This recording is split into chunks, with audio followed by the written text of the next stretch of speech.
এরপরে ওই সময় আমরা প্রায় 1 লাখের মতো সেনাবাহিনী পটুয়াখালী হয়তো 2 জন সাংবাদিক ছিল, আজকে মাশাআল্লাহ শতে শতে সাংবাদিক হয়ে গেছে, কিন্তু পুলিশের সংখ্যা কিন্তু এত বাড়াইতে পারি এখানে কোনো ধরনের চ্যালেঞ্জ।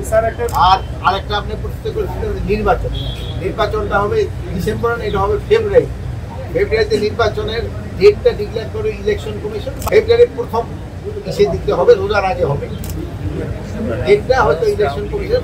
এই জন্য আমাদের যা যা প্রস্তুতি নেওয়ার দরকার আমরা এটা নিয়ে নিচ্ছি।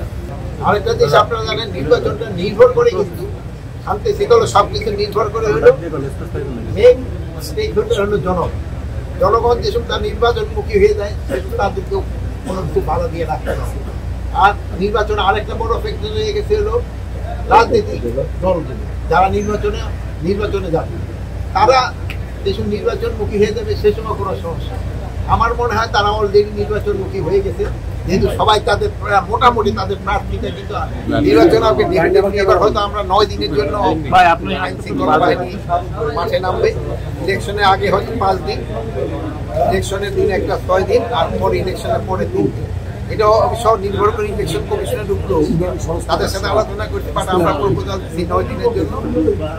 ওই ইলেকশনের আগে যে 5 দিন সেই দিন তো একটা বড় ধরনের কার্যক্রম চলবে, যেহেতু এই সময় ধরেন আমাদের এখানে সেনাবাহিনী আছে মাঠে 30,000 প্লাস, হয়তো আস্তে আস্তে হয়তো আমরা তাদের উঠাবো এক সময়। আর এরপরে ওই সময় আমরা প্রায় 1 লাখের মতো সেনাবাহিনী 35,000-এর মতো আমাদের প্রায় নেভি থাকবে প্রায় 5,000-এর মতো, কোস্টগার্ড থাকবে প্রায় 4,000-এর মতো, র্যাব থাকবে প্রায় 8,000-এর মতো, প্লাস আনসার থাকবে প্রায় 5.5 লাখ টাকার মতো। এই আনসার কিন্তু ইলেকশনে একটা সবচেয়ে বড় ভূমিকা পালন করে। এবার আমরা আনসারের জন্য একটা করে হাতিয়ারও বেশি দেওয়া হচ্ছে, প্লাস আমরা এবার বডি ক্যাম্প কিনেছি।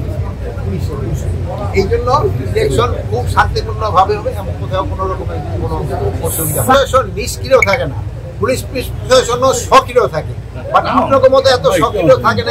এক সময় ধরেন এই পটুয়াখালীতে হয়তো 2 জন সাংবাদিক ছিল, আজকে মাশাআল্লাহ শতে শতে সাংবাদিক হয়ে গেছে, কিন্তু পুলিশের সংখ্যা কিন্তু এত বাড়াইতে পারি সংখ্যা যেমন আগে যা ছিল এই যে এত গুণ কিন্তু করতে পারিনি। আপনাদের মতো যদি এত গুণ করে দিতে পারতাম তাহলে পুলিশের কিন্তু আরো ভালো কাজ করতে পারতো, বাট পুলিশ এখনো কিন্তু খুব ভালো কাজ করে যাচ্ছে। আমাদের দেশে যে সরকার পতন হয়েছে কিন্তু 3 জনের পতন হয়নি। আপনারা দেখছেন যে সরকার পতন হয়েছে এবং যে সরকার প্রধান কিভাবে পালাই গেছে এবং তার সাঙ্গপাঙ্গরা কিভাবে পালাই গেছে, স্পেশালি এই তার আত্মীয় স্বজনদের শুনি আগে কিভাবে পালাই দিছে, এটা কিন্তু ওই 1 জন বা 2 জন বা 3 জন দিয়ে হয়, এটা সব জনগণের স্বতঃস্ফূর্ত অংশগ্রহণ লাগে। আর এটা কে কি বললো, কোন মিডিয়া কি বললো, ওটার ব্যাপারে আমি কোনো কিছু বলতে চাই।